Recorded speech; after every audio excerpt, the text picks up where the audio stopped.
¿Qué tal amigos? Bienvenidos a una nueva entrega de Buenas Razones para Conversar. El tema de hoy considero que es probablemente el tema más importante y más urgente que como sociedad en la región, en Latinoamérica, en el Ecuador, el país desde el que transmito este podcast, y en el mundo debe ser tratado urgentemente y de suma importancia. Y me refiero a la desinformación. Nuestra entrevistada hoy es Carolina Basante, directora de Lupa Medio, especializada en fact-checking. ¿Qué quiere decir fact-checking? Verificar.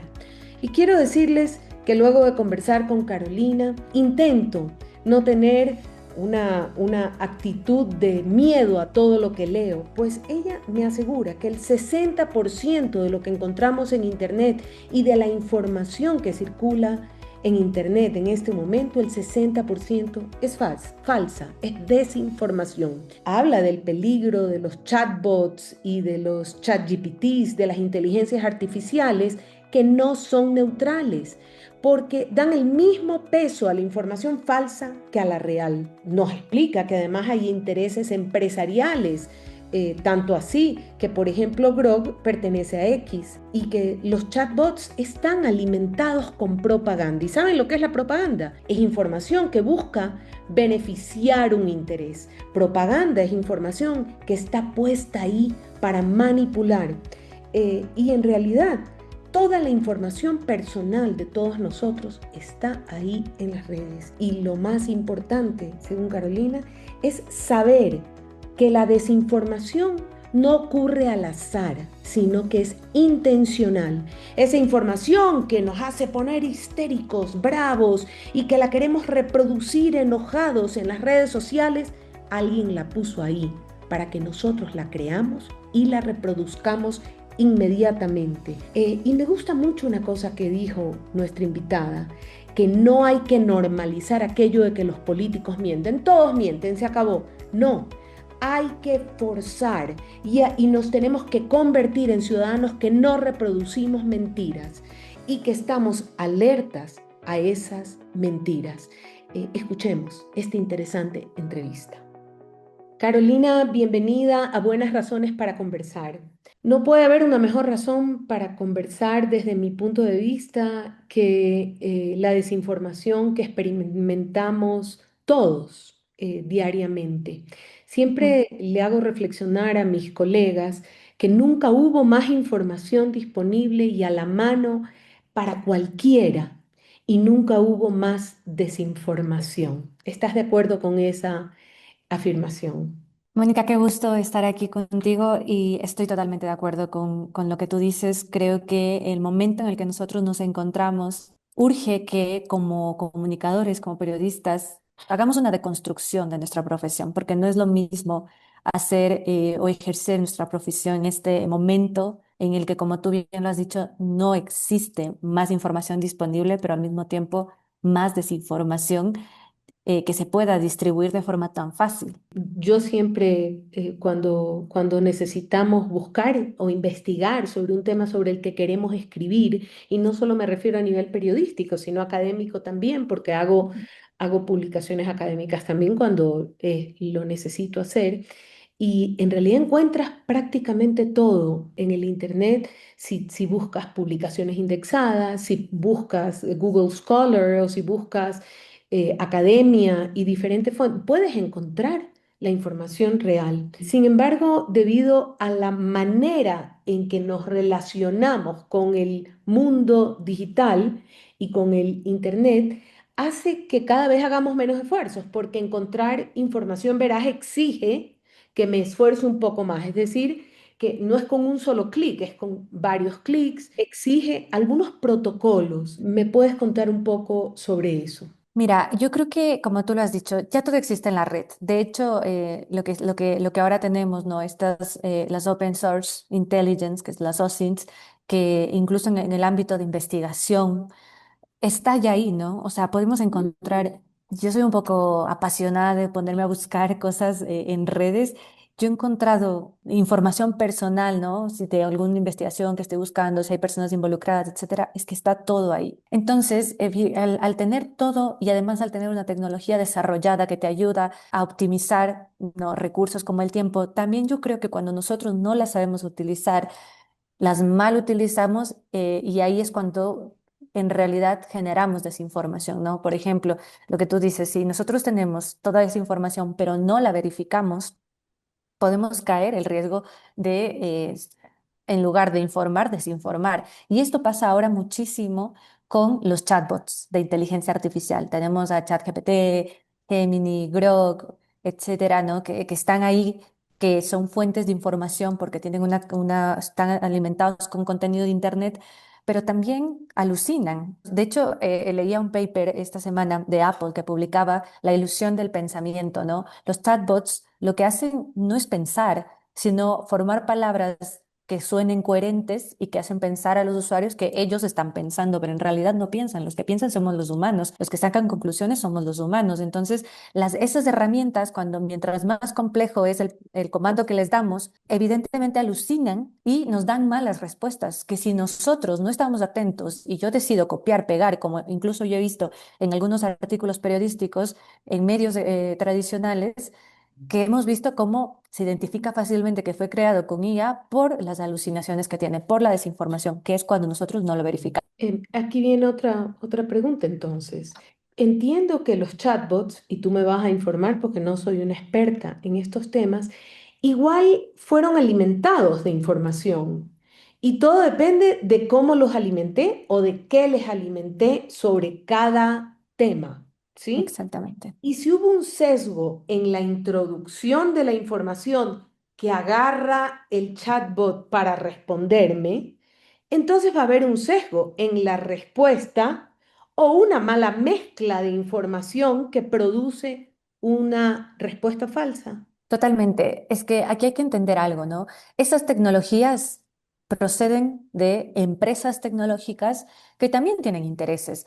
OpenAI, que es una de las, que es justamente la que está detrás de ChatGPT, DALL-E y Sora, en un principio tiene la convicción de democratizar la tecnología que antes estaba solo o que era accesible para cierto tipo de espacios y sobre todo gente con dinero y recursos para poder acceder a esta. Entonces OpenAI sale al mercado como una iniciativa de democratizar la tecnología, una buena iniciativa. Pero ¿qué pasa? Pone a disposición herramientas de última tecnología sin comprender el otro lado, que es cómo los usuarios pueden hacerlo. Y ahí acuérdate tú que hace un par de años, cuando empiezas a ver esto, vemos las primeras imágenes deepfakes, ¿no? Estas Ujú. imágenes del Papa vestido con esos atuendos Un de... abrigo blanco grandote. Exacto, que aquí le Ujú. decíamos como de trap, pero en realidad el comando era vestido de Versace, me parece, de alguna Ujú, me marca parece que fue de así. ropa de estas. Entonces, claro, ahí ellos tienen que tomar una decisión y decir, ok, vamos a limitar ese uso, pero lo que viene es que son empresas tecnológicas. Grok, por ejemplo, chatbot muy famoso que de hecho fue Ujú. protagonista en las elecciones, en el último tramo de las elecciones de Ecuador, porque todo el mundo empezó a preguntarle cosas a Grok, a consultarle, a verificar, a intentar verificar información y no se daban cuenta que depende cómo le hacían la pregunta, era la respuesta, ¿no? Además que pertenece a la empresa X, que pertenece a Elon Musk, que sabemos hasta hace poco o estaba en el gobierno de Estados Unidos, en el gobierno republicano, ¿no es cierto? Entonces, bueno, Con claros intereses políticos y económicos. exactamente. Y hay un componente adicional que quizá no es conocido por todos, pero que es se llama el LLM grooming, que es como redes de desinformación. Por ejemplo, en Reino Unido ocurrió que se identificó redes de desinformación prorrusas que alimentaban a los chatbots de inteligencia artificial con propaganda. ¿Qué pasa?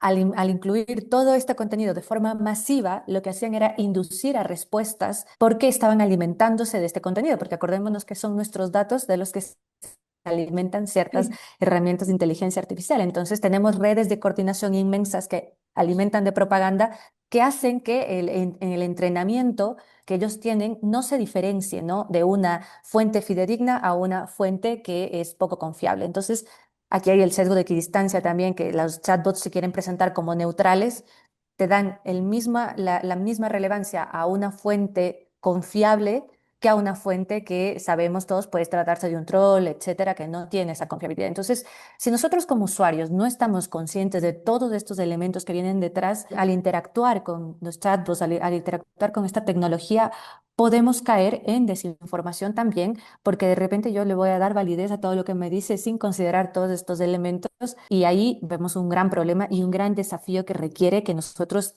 nos eduquemos, o sea, haya esta alfabetización digital que tanto necesitamos. Además, es una necesarísima alfabetización digital respecto a todo lo que acabas de decir. ¿De dónde sale todo lo que encuentro? Que tiene que empezar por esa primera pregunta. No, si se ve que es serio, porque es un chat. No, ¿de dónde sale? ¿Quién puso ahí esa información? Ujú, ¿Con qué interés y con qué estrategia?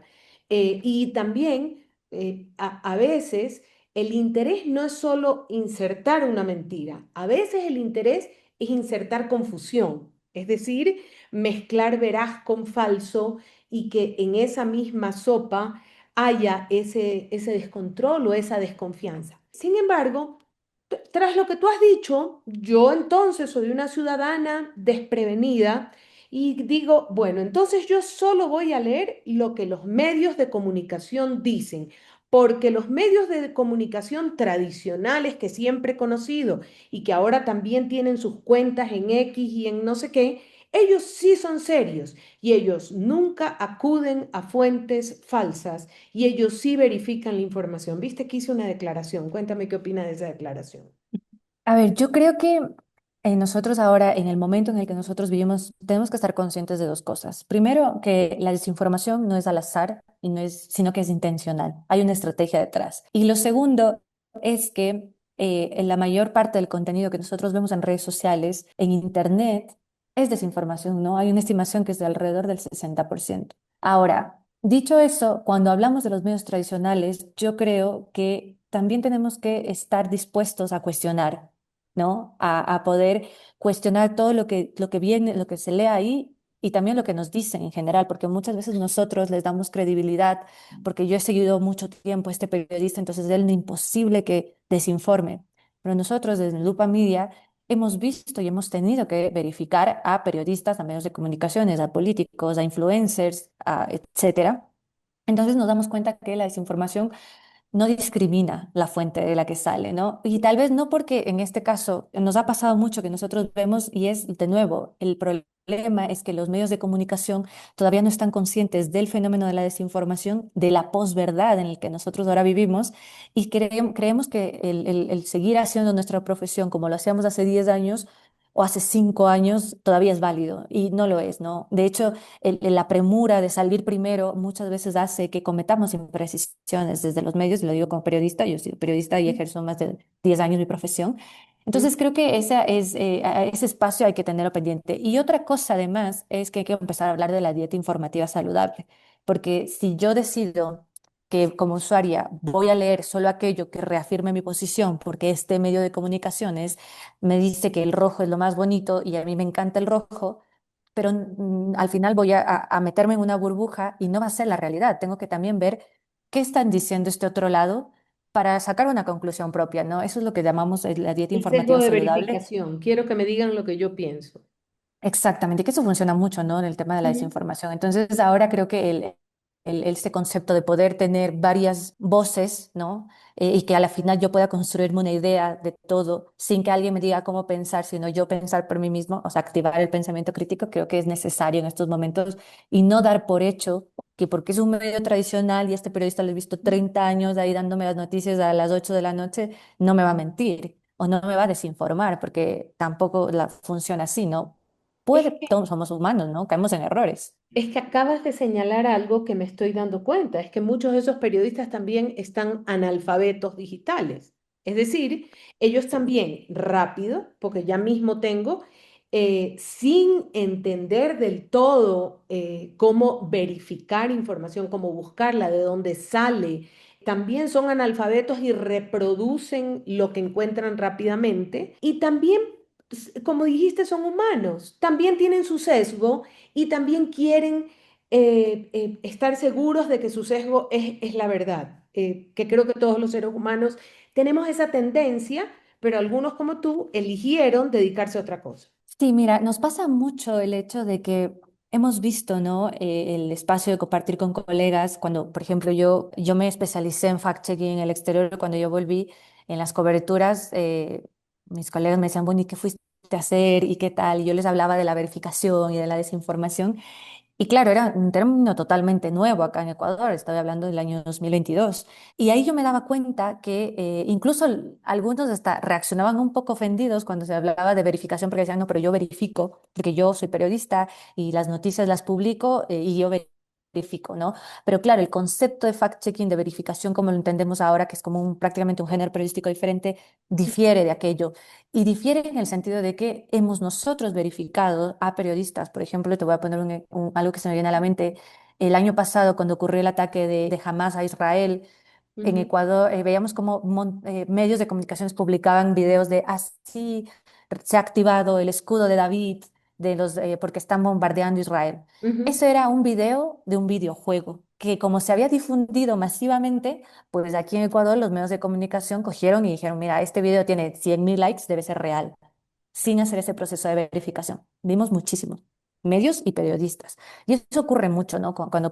Hace poquito con Ujú, el sismo que hubo en Esmeraldas, publicaban la fotografía del terremoto de Manabí Esmeraldas de 2016 como que si fuera actual. No te demorabas 5 minutos poder identificar que esa fotografía no era de este año, no era 2025, era 2016. Entonces, claro, ahí vemos cómo los mismos periodistas se cometen esos errores.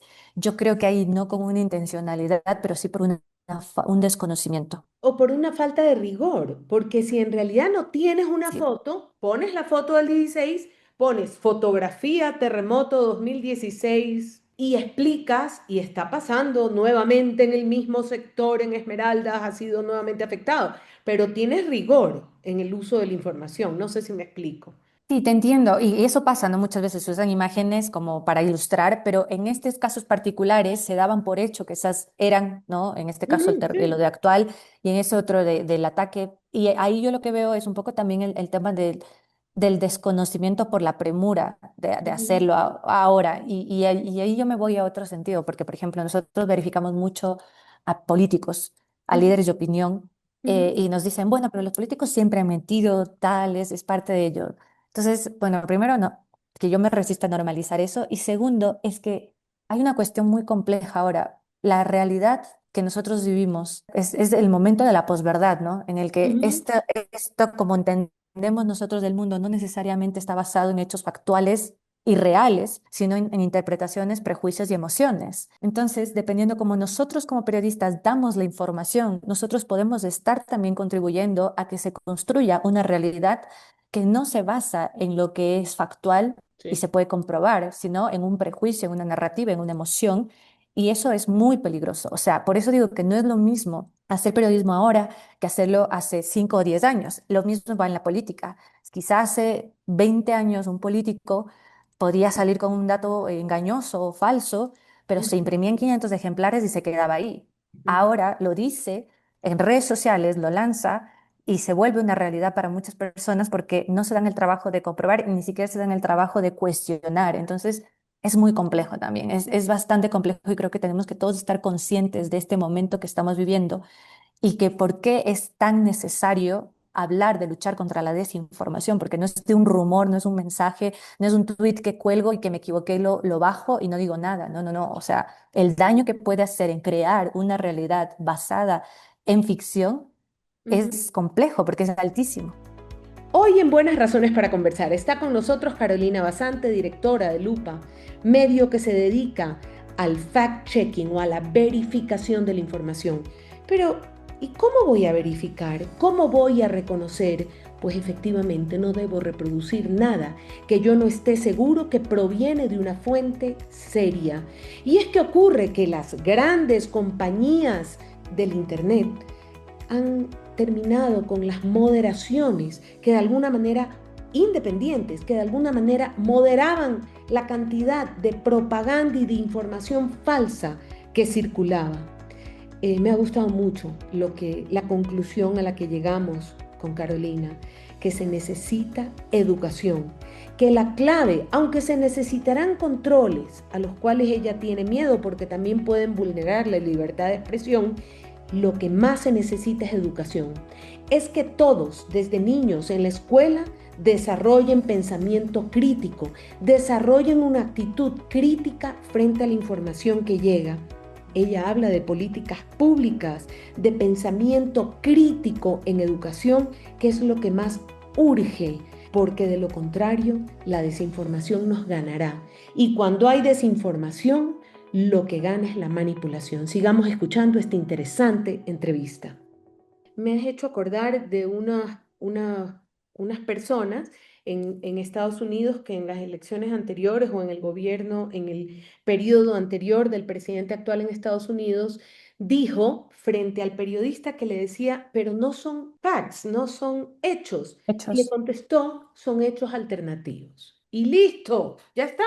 Es decir, algunos actualmente también pasa que tú publicas una investigación y una investigación que ha tenido un grupo de tratamiento, un grupo de control, un periodo de observación y te contestan, esa es la opinión de los investigadores, porque pareciera que cualquier cosa, que cualquier hecho que se publique es una opinión, es decir, estamos llenos vivimos de opiniones y ya nadie tiene el peso de los hechos, como si se hubiera perdido esa comprensión de que hay una cosa que se llaman hechos o datos o información verificada, cuantitativa, y que hubiera desaparecido esa manera de expresarse. Lo que tú has descrito es la posverdad. Es el momento tal cual en el que nosotros estamos viviendo y el problema y ahí es que no estamos conscientes, ¿no? El otro día nosotros justamente publicábamos este libro Engañosfera Electoral que recoge, es un acercamiento a la desinformación durante las elecciones, que es un caso de estudio de lo que ocurre acá en Ecuador, y yo les Ujú. preguntaba a las personas el día del lanzamiento y les decía, ¿ustedes se han puesto a pensar si es que la realidad como está en su cabeza ¿es realmente así o está construido de interpretaciones de otras personas porque me dijeron que así es, entonces así debe ser, ¿no? Porque ni siquiera me puse a cuestionar. Y ahí es donde yo resalto el trabajo de fact-checking, porque el fact-checking busca la verdad factual. Porque cuando hablamos de verdad, también puede hablarse de interpretaciones, ¿no? Estamos teniendo esta conversación las dos y seguramente si nos preguntan después lo que ha pasado, cada una va a tener una verdad diferente, una Así es. interpretación distinta de la realidad.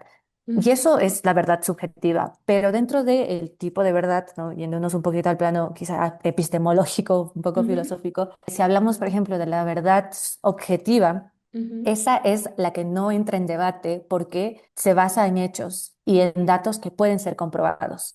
Dentro de esta, justamente está la verdad factual.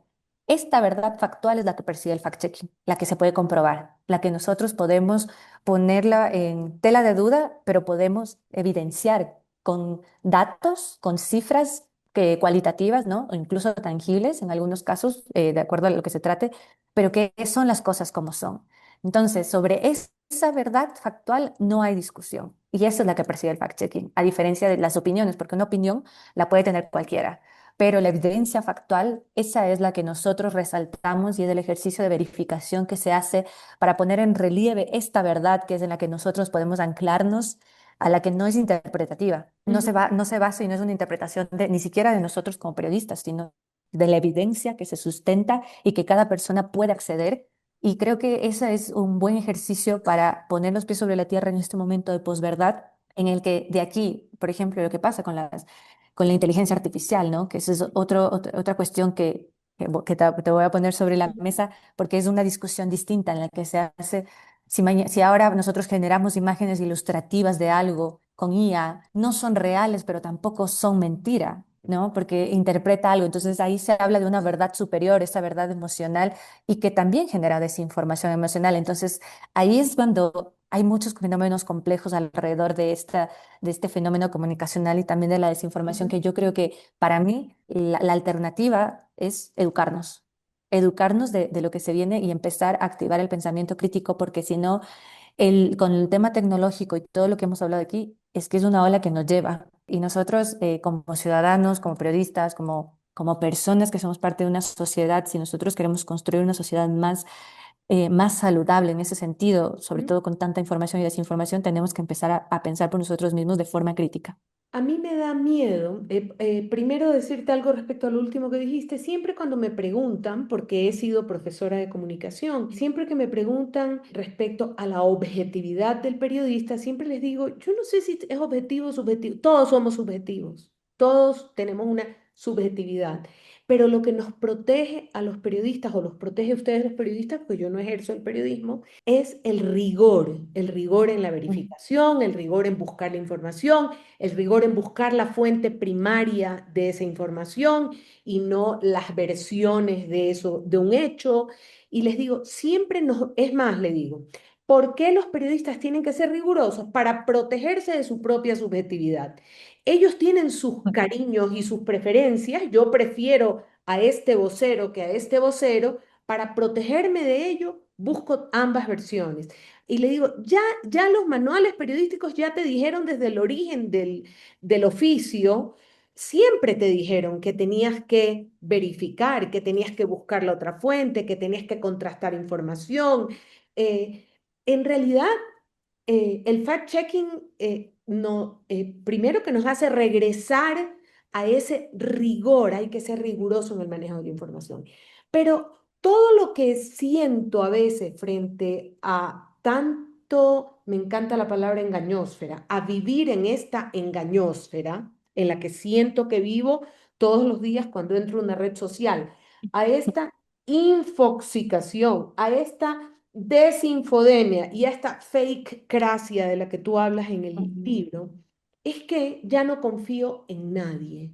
Y entonces se genera una sociedad que desconfía de todos, que ataca a todos de mentirosos, y tampoco esa es la realidad que queremos. Totalmente de acuerdo. Ese es el otro extremo, ¿no? En el que también es peligroso.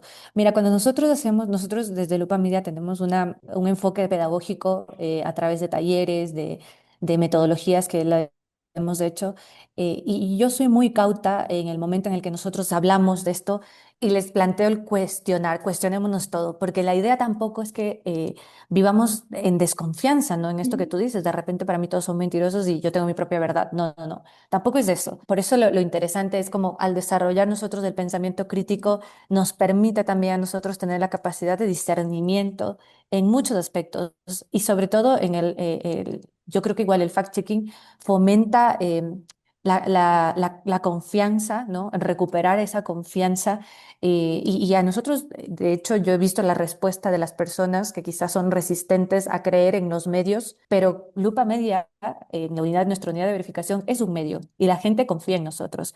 Pero confía porque yo creo que hemos hecho también un ejercicio de cercanía, de decirle, miren, yo no tengo la verdad absoluta, aquí está, este es nuestro proceso transparente. Y creo que ese es una forma distinta de hacer periodismo, porque prácticamente el fact-checking también se hace investigación, de Así hecho, es. mucha investigación, pero más cercana a la gente, ¿no? Y claro, no se trata, de nuevo, cuando decimos hay que cuestionarlo, hay que estar dispuestos a cuestionarlo, es para ir en contra de mi sesgo.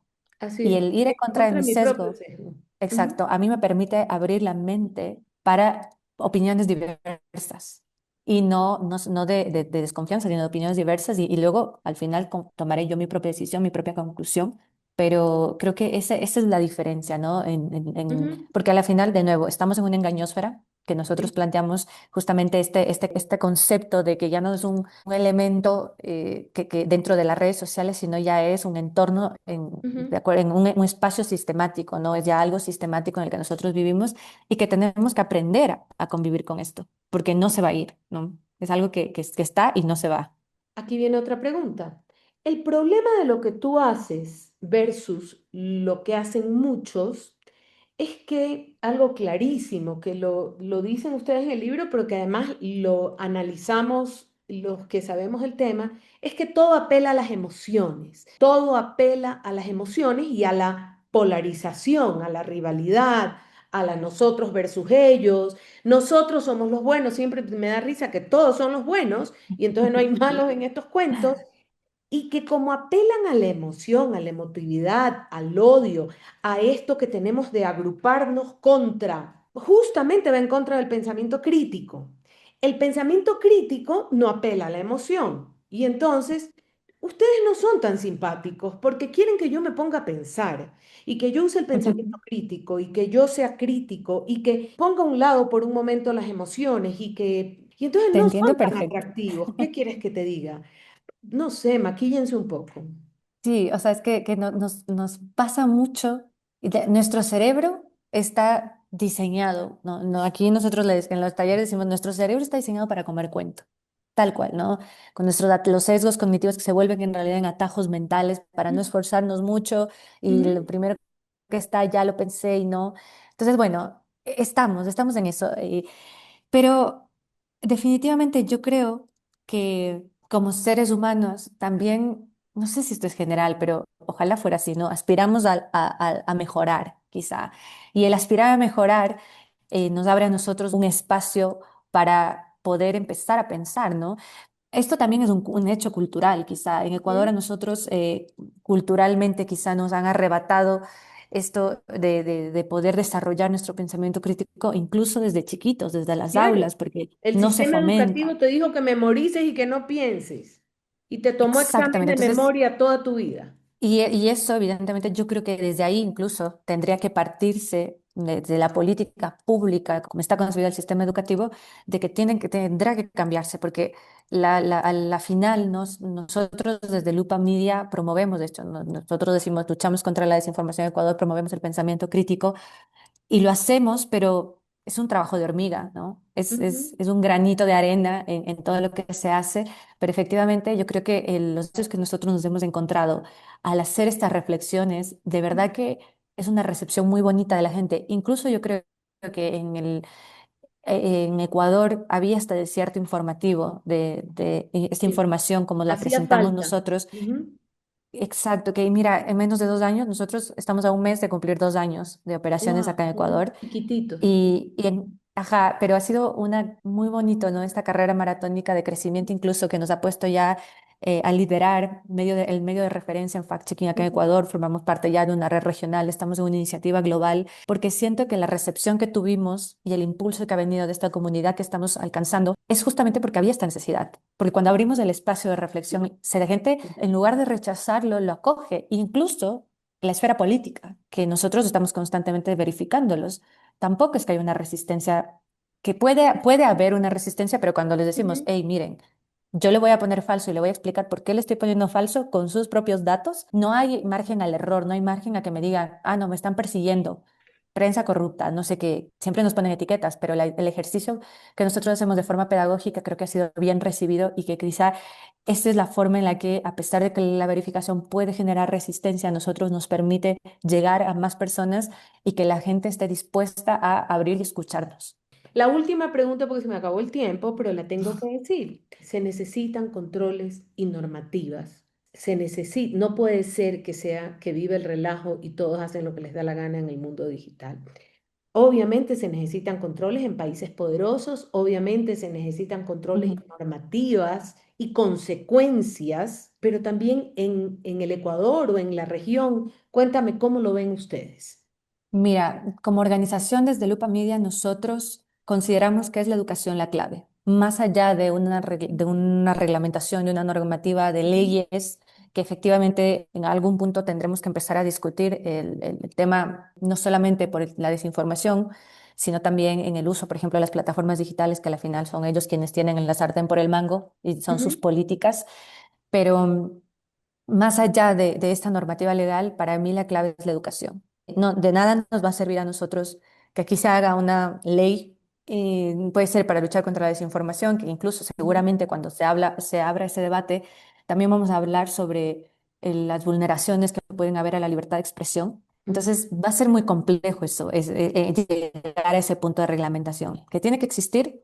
Yo creo que en algún punto sí, pero para mí, más allá de la norma local, lo que tenemos que pensar es en cómo las plataformas, las grandes tecnológicas como Meta, como Google, Ujú. como TikTok, están aplicando sus políticas de moderación de contenido. No hay Vemos cómo moderación, más bien han reducido la moderación. han reducido, de hecho, 2025 se inaugura con Meta dando por acabada el programa de verificadores Ujú, independientes, que era muy eficaz, YouTube acaba de anunciar hace poco que también se echa para atrás con sus políticas de moderación de contenido, considerando que la mayor cantidad de desinformación, sobre todo en comunidades migrantes, está Ujú, dentro de YouTube, que ellos se informan a través de esas plataformas. Entonces, evidentemente, ¿de qué nos sirve a nosotros como país local ujú. plantear una regulación si es que quienes tienen el sartén por el mango no lo van a aplicar? Entonces, he ahí porque desde Lupa Media como organización nosotros apelamos a la educación, porque la educación sí se puede hacer en un cambio con política pública local. Podemos reformar cómo está nuestro sistema educativo concebido, podemos hablar de verificación también, y que la gente se empodere a través de este conocimiento y recursos.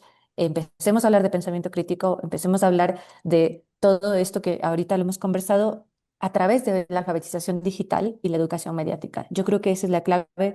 Creo que para mí eso es lo eficaz, más allá de las regulaciones. Seguramente habrá esa discusión, tendrá que tener, pero siempre eso se politiza. Así que yo me voy con la educación. Así es, la verdad. Además, algo pasa que muy a menudo cuando hacen las leyes, hago las mías, ahorita que yo tengo el poder de hacer las leyes, y cuando te toque a ti, Carolina, tú haces las tuyas.